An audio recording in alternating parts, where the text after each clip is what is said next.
heart and soul of a nation, beckons the call. The voice of our forefathers heard in the distance. A house divided against itself cannot stand. To reclaim our honor, our soul. The challenges of a generation call out. Future generations hang in the balance. We choose liberty.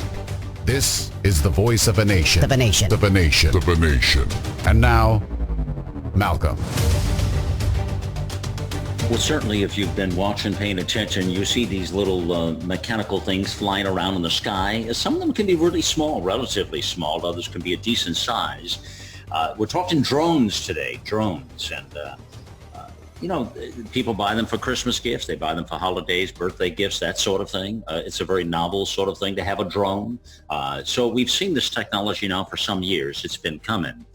We've also seen some of the pitfalls and some of the problems potentially of drones. Now, this is a topic today, I'm telling you, that is, I think, of great concern. And I think it's just a matter of time before there's going to be a real problem. I'm talking national security problem kind of thing. And like everything else in our country, people, the problem will have to happen before we can do anything about it. You see how that goes, because we tend to be, again, as I always tell you, we're very reactive in this country. We're not proactive on a darn thing. We wait for it to happen, and then we react accordingly and say, well, we should have done X. And you'll hear all those Monday morning quarterbacks once it happens. You'll hear all of them. You can say your watch to it. It's got to be, I don't know why we didn't do that. And what are the regulations? Do you need to have a license? Can you just fly this thing anywhere? Well, you're not supposed to fly it near an airport. And what about a school? What about a terrorism training camp? Huh? What about any of those places? What about down at the border? What about at airports, right? All of this stuff are questions, and there's a lot of unknowns. People are not really understanding. I guess you got two schools of thought here. You've got accidents that can happen, and then you've got intentional warfare, people that are out for really bad things. And that's a real problem. And I think a topic for today, I'll make a prediction up front with you here. There's going to be a big problem with drones. I think we're going to have a national security problem soon. Something's going to happen. It's going to happen. And it's not going to be pleasant. And it's going to take place, and then we're going to talk, and you'll see everybody will begin. It'll be the big conversation. You'll learn about them then if you don't learn about them today. And you'll understand all the risk and all of the impact that these little flying mechanical creatures, we'll call them, can have on society, people, They're definitely a problem that's brewing here. Well, the FAA says it receives about 100 reports every month of drone encounters. Now, I don't know if that number is really true or not, or whether it's higher or lower, I don't know. But there are a lot of interesting incidents that are happening around the world on this thing. Well, the researchers at the University of Dayton Research Institute, they have a little video they show, which shows a small drone strike going through the wing of an aircraft. And they have a video of it online on YouTube, you can see. And it mimics the collision between a 2.1-pound Phantom II quadcopter and an M20 aircraft. And they say we wanted to help the aviation community and the drone industry understand the dangers that even recreational drones can pose to manned aircraft before a significant event occurs. And so that's what they're saying. And I understand that. I mean, there's a lot of dangers, but we're, maybe watching some of these videos, maybe that'll wake somebody up. But now there's an interesting website. It's called ddrone.com, dedrone.com, ddrone.com. When you go here, what's interesting, first of all, is you'll get a sense they have a map on there, a global map where all these drone hits are at. And of course, the United States and Europe are full of them. These are incidents now, worldwide drone incidents. And I recommend you check it out. You can learn all about the latest drone-related incidents and various points of contact, intrusions, as they call them, from around the world. But again, you'll see the United States and Europe. We have the most people, most population clearly, and you'll see a lot of drone hits, incidents right there. But there's a few interesting ones that they point out, and I've been watching these drone incidents around the globe here. Just a couple of weeks back, there was one in London in the UK. 3 flights were actually diverted after a drone was spotted in the skies above, and of course they had to quickly divert the flights. Now there's been other close encounters at airports where, and more so even when the planes are coming into land or take off. And you've seen some of these at even some of the local airports in the Northeast and out west where they've had these close encounters have happened with a potential drone and an airline. Now friends, if a drone hits an airline at any point, it very much will take the plane down, and it will screw things up pretty bad. Now, if it's landing or taking off at an airport, it's a big problem. But even if it happens up a little higher in altitude, some of these drones can fly pretty high. That could be another problem there, and will create a mass casualty event, without a doubt. Some of the other things they point out on D-Drone, there was a let's take a look at some of these applications I want to look at with you. There was a mother and daughter team busted for using a drone to smuggle contraband into prison. And this was in Florida, Indiantown, Florida. It was a correctional facility. And so this is where you're seeing it being used for those kinds of things, okay? Now, we've seen a rash of these on the border. Border Patrol, they're spotting drones that the cartel are using them, and they're using them very effectively down there, actually, for the migrants to illegally enter America. And they use the drones on the border. That's a very common thing. And so this was a sighting in El Paso, Texas, and it's not uncommon at all for that. I mean, they use everything they can to get these people in illegally, and the drones are a safe bet. And the Border Patrol people, they see these drones. They know they exist. They know what they're doing, you know.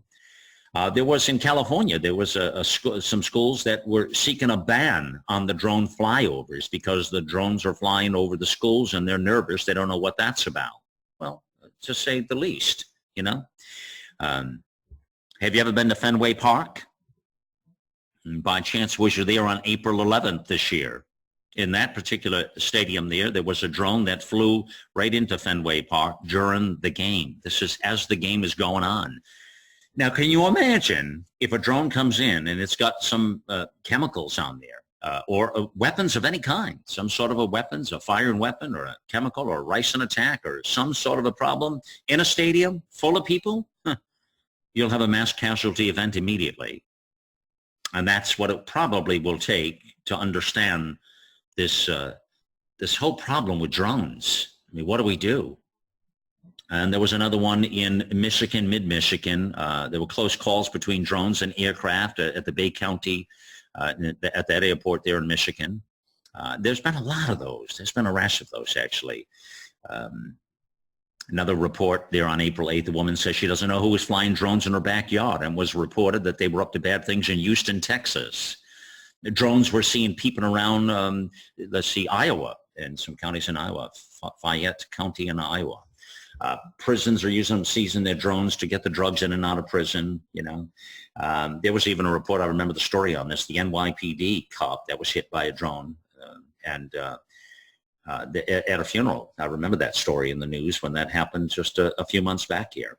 So these are problems. These are just, the ones I gave you here were just in the last 30 days. These are all relatively new ones. They're all listed on that site. So here's the thing. So what's going on with drones? So as I look further now, there's a regulation. I always love these. So what are the rules of engagement? And there is the drone rule, they call it, the default law on these drones, the pilots, you know. They must follow is known as the FAA's small UAS rule, the small UAS rule. And the rule requires a drone operator to obtain a remote pilot certificate from the FAA. And all drone pilots can operate under Part 107. So that's what you got to know, and that's a sight know before you fly. So that's evidently the rules of engagement there, but people are not doing that clearly. And here's the worst part about that is I'll remind you that criminals and people that want to do harm don't follow laws. That's the problem there. So they're not going to follow any law no matter what you put on the books. They simply don't follow them. If you're going to send one of these drones into a stadium, or you're going to attack some people or put some chemical on there or weapons of some sort, you don't go and apply for a license, people, and then put that on the license. Yes, we're going to fly this into Fenway Park next Thursday, and we want to do some harm to people. See, that's not, you don't go for a license for that. So what does the license do? Probably not a damn thing. Probably nothing. That's my guess. So where do we go with drones? I mean, I've been seeing this problem come on for some years. Again, we're not at the tip of this iceberg yet at all. We're going to have to wait to some big problem to happen to understand. So should we be using drones? Should they be available? I mean, it's not like, Constitution doesn't allow us to own drones. I mean, it does allow you to own a gun. But again, like a drone, a gun don't go off itself, and neither does a drone take off. There's an operator behind it, typically, you see. Right? It's the whole AI thing. But this is really controlled by people, and people that have other means to hurt people is the problem. I think the drone business is going to be a huge problem ahead. I mean, you can see this. You don't have to be a wizard to predict this. It is just a matter of time before these things are used for big problems. And we've seen this coming. We've talked about it from a standpoint of a terrorist. In fact, it's being used in the Middle East. Terrorists are using these things. Absolutely 100% using them in Syria. They're using them throughout the Middle East. Absolutely, they're using them. In fact, there are a lot of stories about the terrorists using these drones. Now, if they're using them there, it's not too far of a stretch to understand they'll be using them in other places as well, especially when they want to get back at folks like America. That this is a prime example. And, nobody's in harm's way. When this happens, you can just send the drone in. And if it works, it works. If it doesn't, no harm, right? And so drones are readily available. They're readily available on the open market, and they're available on the dark market as well. And drones that do bad things are available out there. So why aren't you seeing more of this? Again, it's just a matter of time, people. And you're going to see a lot more of this, Now, the Department of Homeland Security, they have this UAS, stands for, by the way, Unmanned Aircraft System, UAS. And they have a whole list of things on the Homeland Security site, weaponized or smuggling payloads. These are the threats, by the way, right? So you got 4 big threats, they say. The second one, prohibited surveillance and reconnaissance, okay? Intellectual property theft, and the intentional disruption or harassment. Yeah, well, you can see that. Now, we're not talking about just harassment if you're out sunbathing in the afternoon one time on your home. Not that a drone can do that with cameras. That's easy to take pictures there of your private life, whatever that is. But we're talking about the potential for destruction. And we're talking about the potential of, I think, a mass casualty event. So I think drones right now, as we talk about it here in 2019, and as we get forward to make the next big leap in technology, you've sort of seen this happening now, where again they're just a birthday or Christmas gift you buy now for the kid in the neighborhood. And where do you draw the lines from that as a novelty item, and then connect that back to somebody who wants to do harm to a large group of people? And a drone would be a perfect vehicle to do that. And that is the problem, friends. On all these public venues again. And you're seeing this, the public venue that could be anything. Anything. You see that happening in Europe just at a local corner cafe or restaurant out one afternoon. That could be a real problem there. And, again, you don't have to send an armed, one of these terrorists in with a backpack on. You can just send the drone in. And that's even more interesting, and can damage and kill and maim and crucify people. So is this the next front? Is this the next front on the war on terrorism? Is it the next front for evildoers? I think it is. I think it's a matter of time. I've been concerned with this drone business for several years before they were even out, I knew they were going to be a problem. So I'm not a fan of drones. Don't know that we need them, quite frankly. Now, we may have people on today that disagree with that. That's terrific. I just don't think they're going to benefit society right now. And again, if you need a drone to deliver your Domino's pizza, get a life, or some delivery from Amazon, then you'll need to get a life. Well, because things like this in the wrong hands are a problem when you can carry things. So I'm not a fan of drones. I think they're a problem for the next generation. Big problem. You can see that. Just watch some of those back futuristic movies where they send the drones in. Remember? You've seen some of those as a kid, and the things that they do. That's where we're headed, people, right down the yellow brick road. That, and as all the artificial intelligence comes on and the terrorists do their good and have their way with us, and then you can see what the future looks like in the next few generations here. Now, let's get a timeout, huh? Let's get a timeout on this program. Well, friends, on the Voice of a Nation, I'll tell you what, the only thing we can do on this program is bring you truth. This topic today is really on the front lines of good versus evil. That's what we talk about on this program, and these kinds of conversations are central to that. It doesn't always have to be a conversation about nuclear war coming from Iran or North Korea. It can be a simple person with a drone and with an impact that wants to do harm to people. And there are a lot of people like that on the planet here. So let's talk about drones today and educate the populace. An interesting discussion coming up next in our panel on this as well, on a life ahead with drones. Are you ready? Our global experts are brilliant writers and engaging hosts on a mission of a lifetime. You'll find the latest news and inspiration on the front page of AmericaOutLoud.com.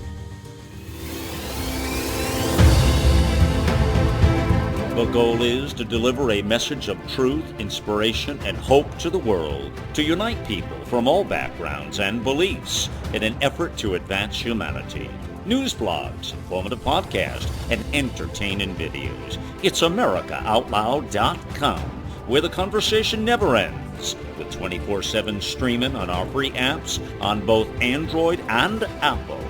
Welcome to the new era in communications, America Out Loud Talk Radio.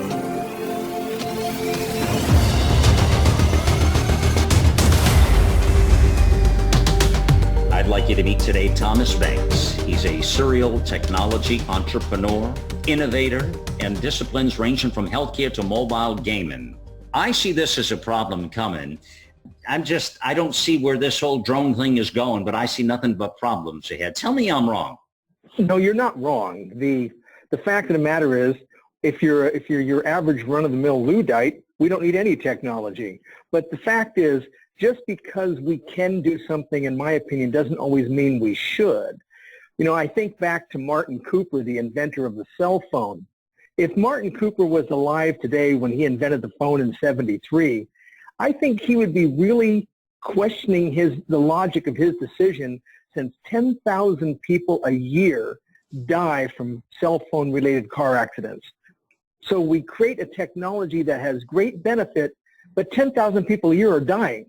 So Martin, the inventor of the cell phone, has blood on his hands. We cannot expect drones to be any less traumatic to society than our ubiquitous cell phone. I like that analogy, by the way. I think that is a fantastic analogy and should shut me the hell up for a few minutes. But I'm listening still. I'm listening. So I get your phone theory. It's the same theory we use with the gun. I get that. Of course, I'm a supporter of our Second Amendment. So, as am I. But our Constitution doesn't give us the right to have drones. See, the problem is you're not going to take a phone and do what you can do by putting ricin on. You can't put a ricin on a phone and send it into a stadium. You see? Right. But you can do that with a drone. Right, because it provides us a remote delivery opportunity that is fundamentally indefensible. Right now we have the average guy with a backpack, and he has to get in close quarters to execute his plan. And the police can pretty much do their magic and hopefully detect that individual.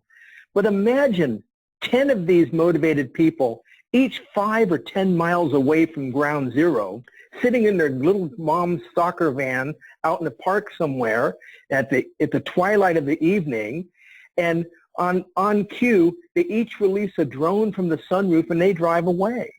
And now those drones are going to converge 50 or 100 feet above the ground in the twilight toward Fenway Park. You'll never detect them because a 10-mile radius circle covers a tremendous amount of square mileage, which makes the attack profile, this asymmetric attack strategy, fundamentally indefensible, because it's only once they arrive, you know that. They're operating below radar. F-18s can't fly slow enough to take them out of the sky. And even if you had guys with shotguns are only good within 100 yards or less. And even if you blow up a drone carrying a pound of ricin or C4 explosive, that single act will detonate and deliver the toxins as easily as if the drone exploded itself. So that I look at this, and every time I ask myself, what is the right defense for this threat? I don't think there is one. Amen. Amen. There it is. I rest my case. Your Honor, would you give us your verdict, please? Drones for the next century or not? There it is. You just said it. I totally agree with you. There is no defense. It is, well, you wrote the book, Indefensible, buddy. Right. And so it's the purpose was less of a artistic effort, but more of an opportunity to bring this message to a lot of people.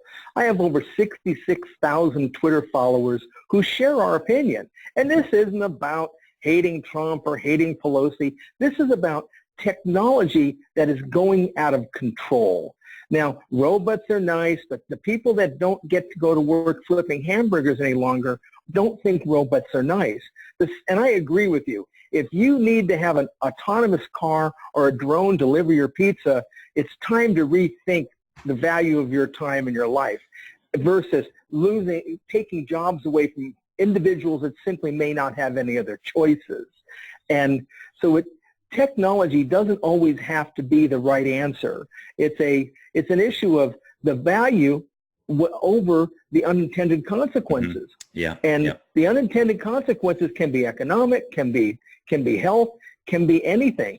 And your point about bad guys using drones, we all know, and I'm a gun advocate, I'm a Second Amendment advocate as well, that of the criminals that are in prison for gun-related crimes, only 2% acquired the guns legally. The other 98% bought them from the back of a Chevy in an alley somewhere, and that will be the same with drones. And when you read Indefensible, you'll see that the drones are squirreled into the United States and Canada and every place else through mechanisms no one has thought about, because these devices are truly autonomous. And Stephen Hawking said before he died, the greatest threat humanity faces is autonomous weapon systems. They are cheap, dangerous, and will become the Kalashnikovs of the next generation. Yeah, and I remember he said that exactly, and here we are, because this is coming fast now. Why do you think at this point, Tom, there hasn't been a casualty event to the magnitude of what we've talked about here on this program today? Why has that not happened yet? Well, I think it's the same question. Why hasn't there been another 9/11?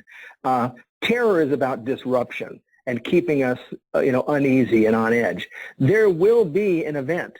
I don't think North Korea is going to have to develop a long-distance nuclear missile when they could send in 10,000 drones that cost $200 a piece and accomplish the same thing. And when you read Indefensible, you'll find that one of the partners of this terror paradigm is North Korea, that's working with the Middle East to achieve its end. So I think we're going to see this move toward a period of time when all bad actors are going to see this as a legitimate opportunity. And it's going to be a function of crowded skies. Right now, there are a lot of drones out there, but if people keep buying drones and manufacturers keep proliferating drones as they are, it will make the skies so crowded with drones, it'll be even impossible to determine who's a friendly drone and who's an adversary. So I think we're going to get to a critical mass of drones in the sky that's going to make it a logical move to then implement that attack strategy. Okay, so the next conversation becomes then, and this is where it becomes, which is, okay, so licensing, regulation, all of this sort of thing, which again, more regulation kind of thing, but none of that, Tom, is going to fix the problem of what you and I are talking about right now, because all the rules and regulations in the world are not going to stop the bad actors from doing what they're doing. You just mentioned North Korea, you mentioned the Middle East. And I see them using them a lot in the Middle East. And you bring up a great point with North Korea. And I love that analogy where you're saying they're not going to need to utilize or develop the long-range missile. When you look at Iran, take Iran, I mean, they're dying to use these drones and what they're going to do. So we're looking at something that is inevitable, is what you're saying. It's inevitable. They're already using this, and they're already, as you say, pushing the envelope to get those done more so they can get on the leading edge, right? of this technology, right? And so where are we at? We're in a really interesting spot now, aren't we? I think we're approaching a critical mass, and it's going to become tragic. And the FAA has its guidelines. I'm a licensed pilot, as you mentioned. I'm an instrument-rated multi-engine pilot with over 2,000 hours. Drones flying in the sky scare me to death. I'll fly into Palo Alto, and I get nervous when I see seagulls, because a 1-pound seagull at 130 knots has tremendous amount of kinetic energy. But imagine a 2-pound drone carrying a pound of C4. That's a whole big difference, and it's a frightening scenario, and we need to take this seriously. Wow. And we tend not to. Yeah, no, they're not taking it serious at all. But it's like everything else. You agree with me. We're just reactive, and we're never going to be proactive. They just don't do that, on any subject matter. It's the way it is. They wait for the problem to happen. And regulate all you want. There are, as I said, as a pilot, I'm totally familiar with the Federal Aviation regulations, and there are regulations that determine who can and who can't fly airliners or transport category airplanes. But it didn't seem to interfere with the guys on 9/11. You cannot regulate behavior. We've learned that. You cannot regulate morality. It's going to be an issue of us taking a serious position. And it's not about developing some energy weapon and things like that. Even in Indefensible, I deploy an energy weapon to protect the White House when the White House is attacked by a fleet of drones. But in its process of killing a few drones, the energy weapon blows up a gas tanker on Connecticut Avenue and kills dozens and dozens of people because of that. Everything has unintended consequences. And I think we're better off limiting access than trying to solve the problem unlimited access causes. We try to tell people, don't use your cell phone, don't text, don't do that. Well, maybe if Martin Cooper had a little more forward thinking, we might have considered how to develop cell phones so they can't be used when you're in a moving vehicle, period. Interesting, buddy. Interesting. Yeah. That would have been a different game changer. And some of them are trying to add that feature on now. You're right. But that train has already left the station, hasn't it now?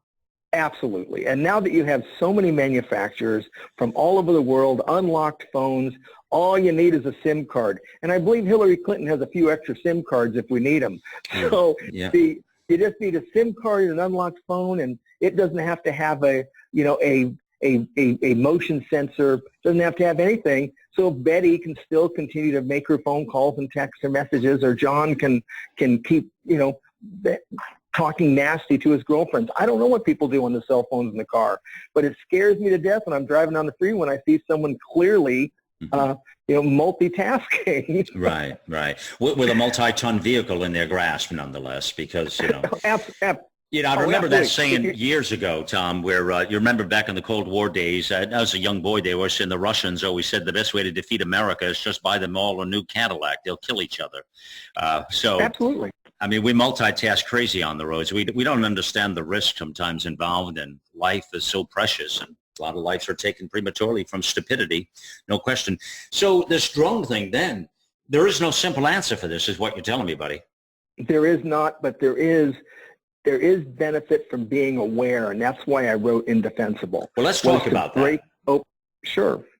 I mean, so what can we do? Let's talk about the steps and what we can do, because I'm not sure there is anything, and I'm open-minded to understand. We know the risk is really high. We know that regulation and licensing, you're saying we should do all of that, but it's not going to eliminate the bad players from getting these things or doing what they want to do with it and having their way.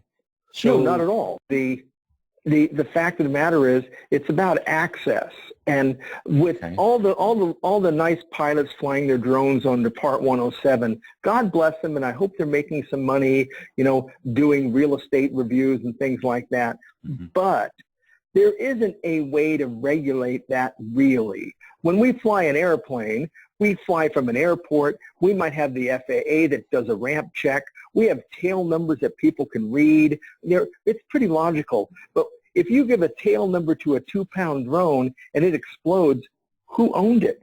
You don't know, because there's nothing left of it. And this whole regulatory process is just a fool's errand. And if we're going to regulate drones, then we need to require people to be more highly trained than just go online and take a written exam and then you get to go fly your drone that you got for Christmas. It is just a mistake that is going to blow up in our faces, no pun intended. Right. How do we stop the bad people from getting them? I don't think you can. How do you stop bad people from getting guns? That's the right. only way we can stop it is to stop the inflow.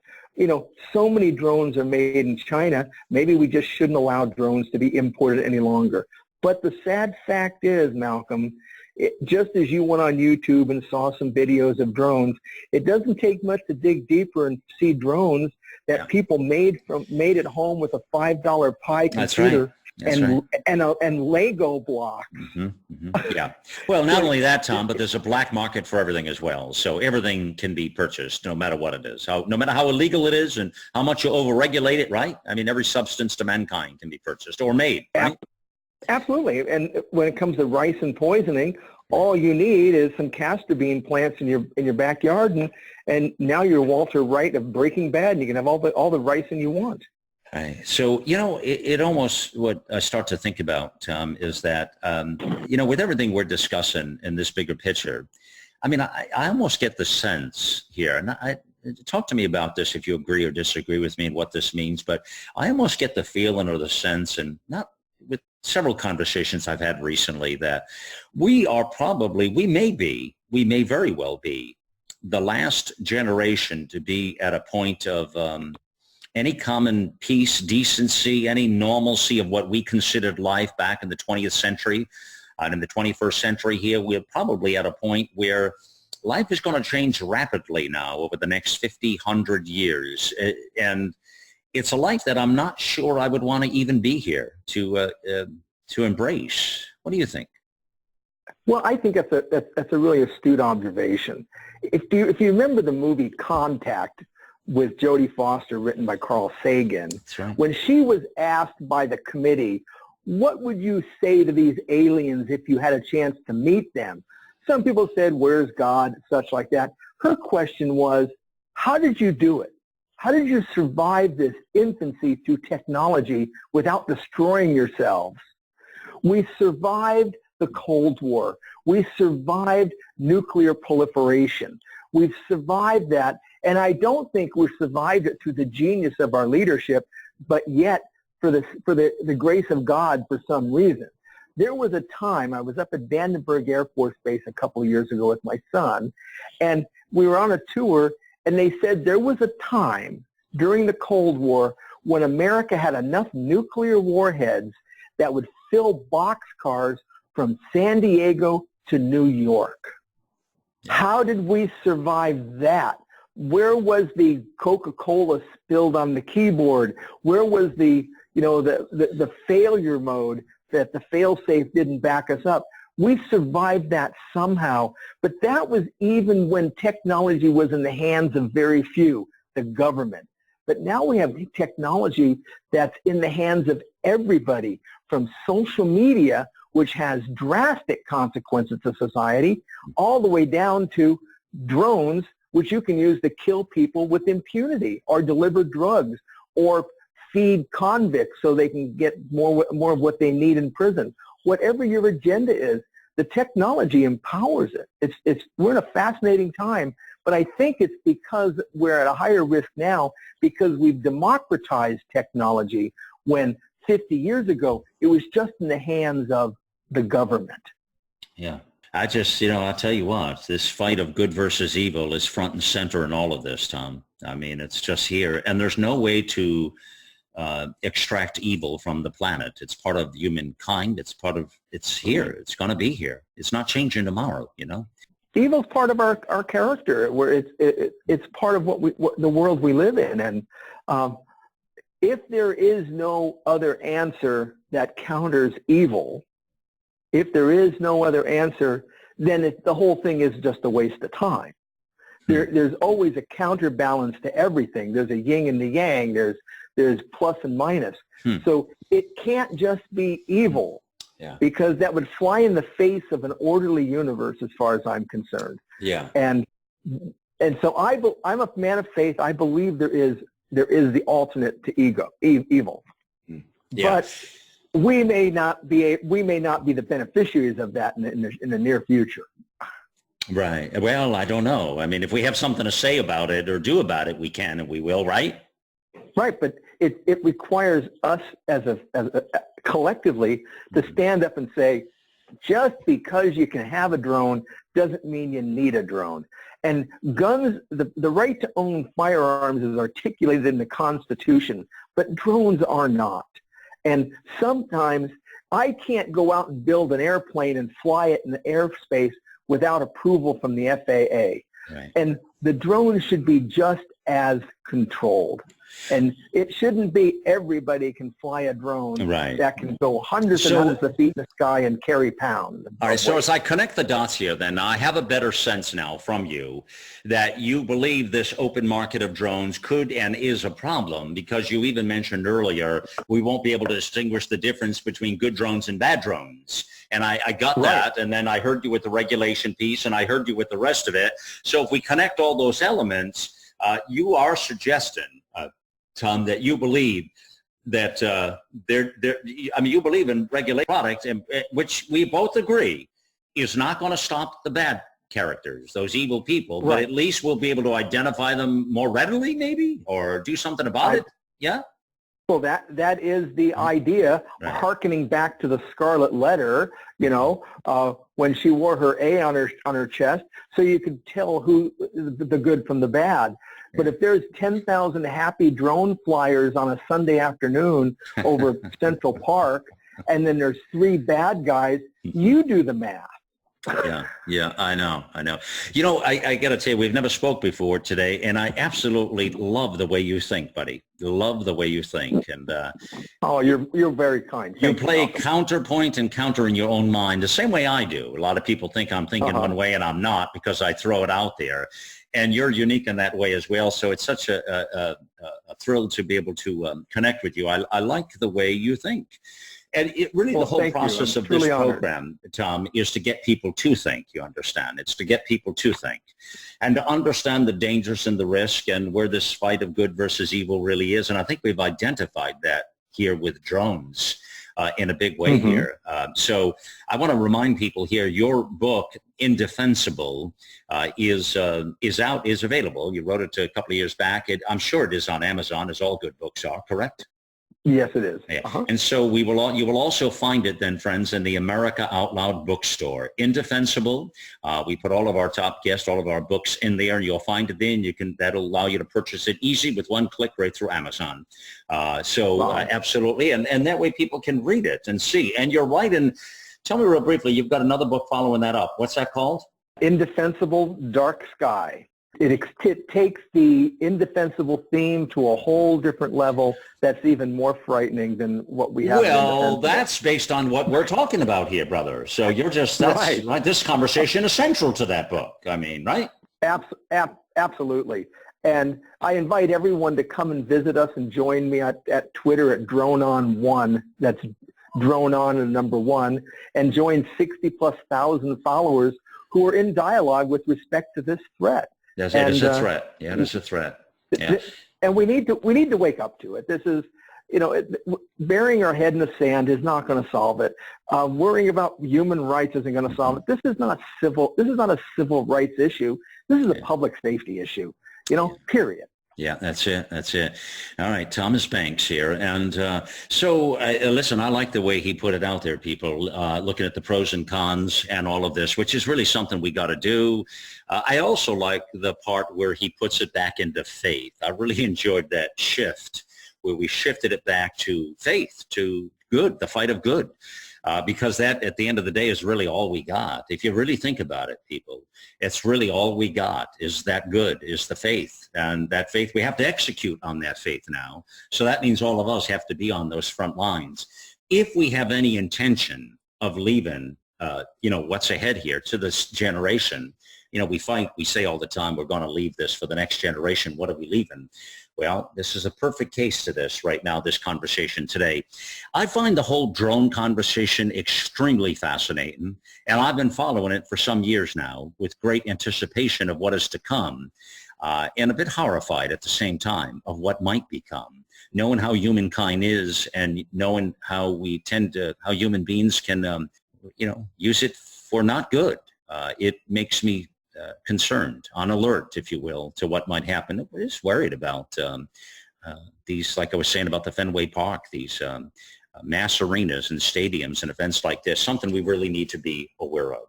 That's the point, again, friends, on the Voice of a Nation. I want to remind you, this show, every weekday, 6 p.m., you'll talk about that fight of good versus evil and what it means to the journey forward. And how we need to counteract some of this, counterbalance, if you will, so we keep things in check. That's the concept here every day. Now, if you're out for a fancy dinner one night, you miss the show, you can catch it the following morning. There is an encore that plays in the morning drive time, 8 a.m. You can catch it there. The other piece of big news I need to tell you about is all of our shows, all of our programming that does go to podcast, all of those are available on our apps now. If you go to the Android or Apple app or Alexa, you can pull up all your podcasts. There's something on the Android and Apple that says shows on podcast, and every show and program you can get on podcast on the same app that the talk radio is on. This is something we've been working on for some months now. It's been a part of 6 months. Excited to bring it to you, and you can get all kinds of information and entertainment for some of the best shows out there and on America Out Loud. Okay, so let's take the drones forward. The 21st century weapon of choice, perhaps? That is the question. And we'll bring our panel of voices on next. The silent majority has spoken. We say, let the silent voices be heard. You can be the voice of change. Contact our producer at liberty@americaoutloud.com. liberty@americaoutloud.com. Think back to the last time you felt healthy and energized. The best times of our lives occur when we're at the peak of our health, sleeping better, full of energy and focus. We know that fades with age, and you might be feeling the effects of aging as low energy and poor sleep. But it doesn't have to be that way. There haven't been any nutrition systems designed to rejuvenate our bodies as we get older until now. Healthy Cell Pro is the only multi-nutrient system that impacts the building block of your body, the cell. Created by anti-aging expert and Nobel Prize nominee, Dr. Vincent Giampapa, award-winning Healthy Cell Pro cuts through the complexity of nutrition supplements by simply giving you the purest ingredients, filling dietary gaps to nourish your cells and enhance your quality of life for optimal performance. Visit healthycell.com and use code OUTLOUD for an exclusive discount, or call 844-869-9958.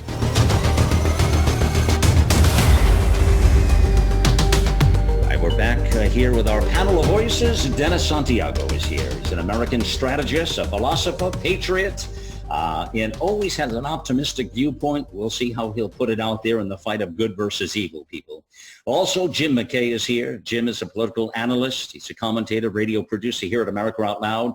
Two great voices, Dennis and Jim. And so listen, in full disclosure to you both, I have truly been studying the drone problem for some years now. And have been quite concerned with it, actually. Even when I was on the AM dial 6-7 years ago and the early signs of the drones were coming, I talked about it. I had a couple of programs before people were buying them as Christmas gifts, if you will. I knew that they would become a problem in the future. And so here we are now. I find this site, we see all the near incidences and all the things that happen, and you hear Tom Banks, who's got the book Indefensible, and on the fight of good versus evil. And Dennis Santiago, I have to tell you, in this fight that's central to all of it, we can't really regulate the bad people. We can't really have them get a license. The more of them out there you have, Thomas Banks points out, the more problems you're liable to have.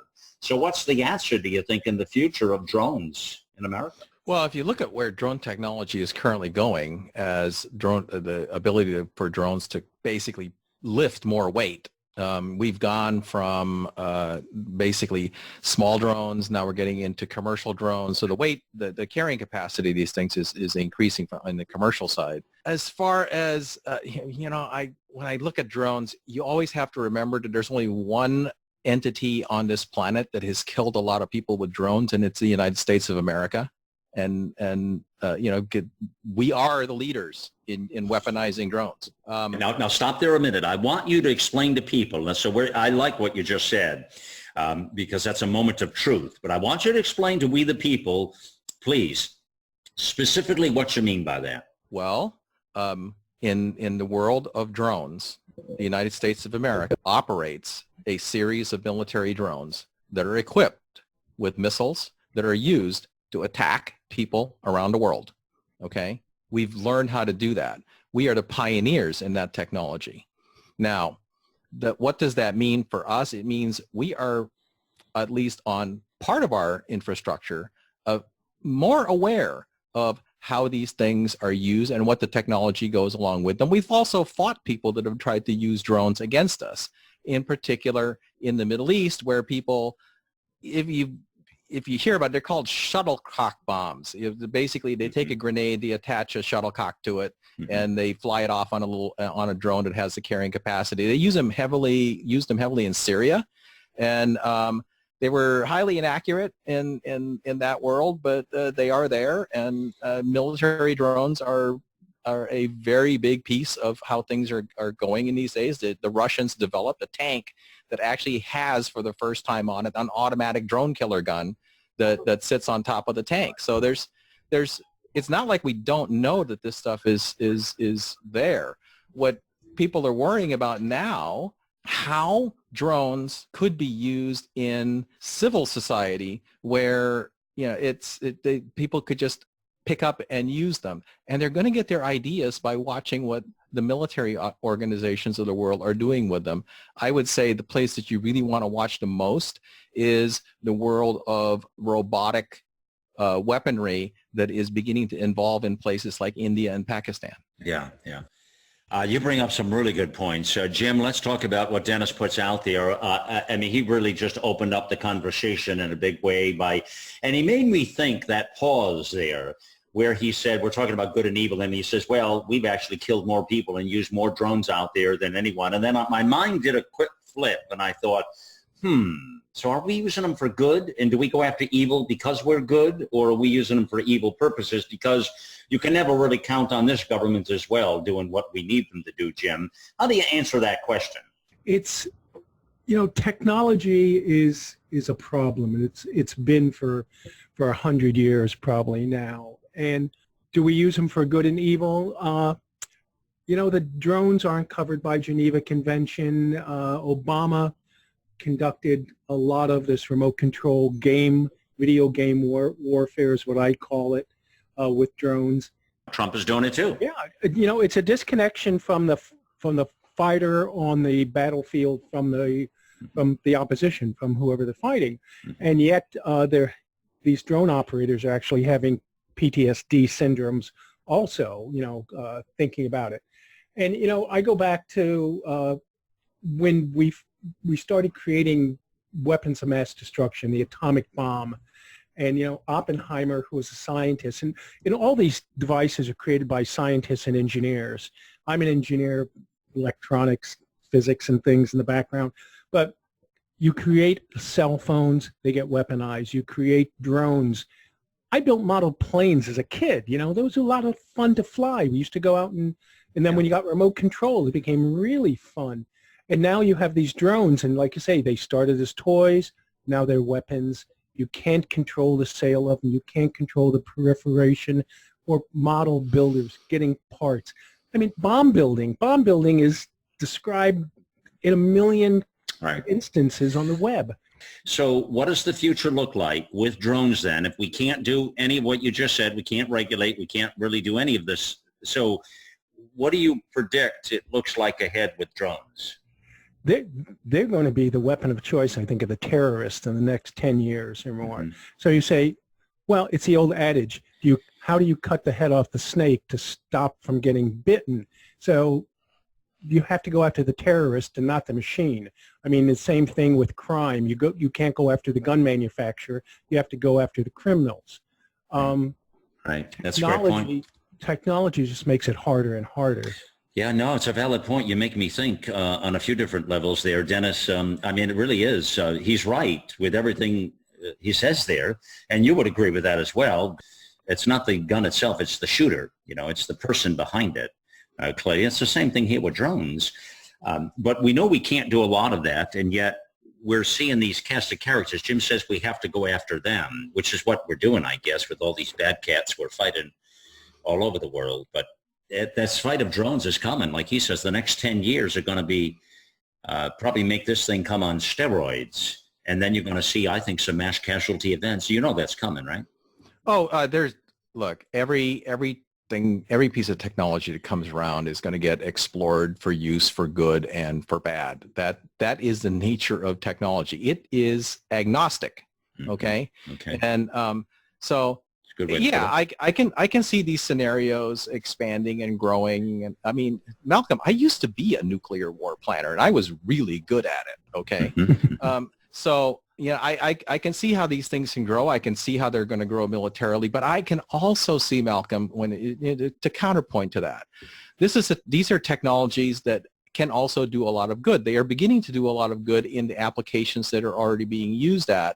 And in the end, just like any other piece of technology, you say I'm positive. I'm very positive about the fact that the 99% of the uses of unmanned vehicle technology are going to be good uses of them. What we need to do is figure out how to handle the 1% that is not good, just like we do with every other piece of technology that we have.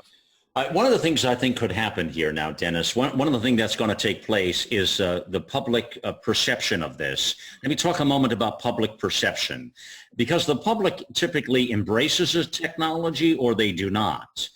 And that perception out of the media has a big part of this. There's going to be a lot of naysayers here. I started the program by talking about that. We're a very reactive society. We're never proactive. We wait till what hits the fan, and then you'll hear all of the puppet heads out there saying, why didn't we? Why couldn't we have? Should we have? How could we have stopped that when there is this kind of mass casualty sort of event? Right now, as you look at what's happened in the Middle East and you see what's taken place, and he mentioned North Korea, Tom did. He's right. And, you can see Kim Jong-un with many of these drones, Dennis. You can see what he would do with that. Clearly, you wouldn't need a long-range missile at that point. If you can get the drones over here and put some chemicals on them or something else and disrupt our system. And there's a lot of ways you can disrupt our system. But having said that, with these drones again and the way they're being used out there right now, and they're being used, the Middle East, the terrorists are using them right this moment. What I question thus far, Dennis, is why that hasn't even happened yet. Are they just waiting for an opening, or what? I mean, clearly this has got to be a given. This is easy stuff. Oh, no. Well, come on. They're not waiting. They're not waiting for an open. And you don't even need to weaponize a drone to go do things. I mean, the most elegant use of a drone that I saw in the last couple of years was an Iranian drone that was sent down the border between Israel and Jordan to essentially bait the Israeli Air Force. I remember that. Yeah. Yeah. And it's a great example. What that really was to get the Israeli Air Force into the air to come after an area so that the Syrian air defense systems could test whether or not they could take out a high technology F-16. And you know what? They shot one of the Israeli airplanes down. There are games that are going to be played with this kind of stuff all over the planet. And there are games that are going to be played with that here. Some of them are going to be nefarious games. But Malcolm, in the end, there are still positive uses for these devices, okay? And you can't discount the fact that we have to explore the technology to go and find out what these things are. To Tom's point, not all of the things that the early people that are playing around with unmanned systems for commercial and civilian applications are going to survive. A lot of them are like dumb ideas, okay? And we're going to explore every single one of them because, that's what free societies do. And in the end, A few of the most useful things will survive. The ones that won't. I hear that commercial grade drones at this point already have the ability to have beacons and transponders and location pointers that can be used to communicate with air traffic control systems built into them. They're inactive at this point in time because there's nothing to receive the signals. But it's not like people aren't thinking about this kind of stuff. Yeah. So are you concerned with the future of drones, Dennis? Myself? No. I mean, I really cannot find myself to be afraid of technology as it's coming down the way. What I am afraid of is that people won't face the technology and deal with it properly along the way. Well, how would you deal with it to keep it out of the hands of terrorists?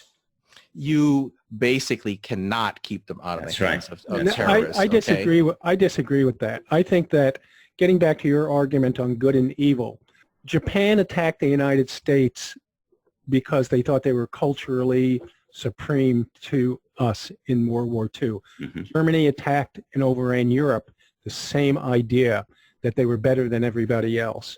We beat both of them back severely. Now they are staunch allies of ours. Terrorism is something, and Islamic terrorism goes back 1,000 years. The Crusades fought them off. The Ottoman Empire was fought off. Today we're faced with a much bigger issue in Islamic terrorism because they can utilize these technologies that don't keep anybody safe. How do you stop those things? You stop those both by two ways: beating the opposition and instilling a fear in using weapons against us that would, as Trump said recently, would cause the elimination of your country and your society. I mean, Oppenheimer developed the atomic bomb, and in one of the statements he made after that was, "Now I am death, the destroyer of worlds." The policy of assured mutual destruction went through the 50s and 60s and 70s and 80s when the Soviet Union confronted us. Why was there never a nuclear war? Because everybody was assured they would destroy the world as an end. Terrorists do not feel that. They're willing to give up their life, not on a battlefield, but sacrifice it either in a bomb, suicide bomb vest, or use weapons against that also assured their destruction. Yeah, I don't think I don't think it's going to be any terrorist that you recognize today that will really use these kinds of things. Between you and me, I think the people that will weaponize these things and use them for nefarious purposes, it could just as easily be people that believe in technology and anti-technologists. We've already seen people doing some of that kind of stuff in this country, and don't think that the threats you think of today are the ones that are actually going to use these things. The problem is we don't know what the next asymmetric foe is going to look like. And that's where we need to be putting our attention. Yeah. What an interesting conversation in this battle of drones here. I got to tell you, I learned a few things. I hope you did as well, friends. But it gives us all some pause, doesn't it now? I know it does me. That's what we continue to do here, friends, on the Voice of the Nation. And continue to try to bring those conversations that are most important to the airwaves here every weekday, 6 p.m. Eastern Standard Time. Again, you'll find the encore the following morning at 8 a.m. You can catch that on the morning drive as well. We hope you have our apps there.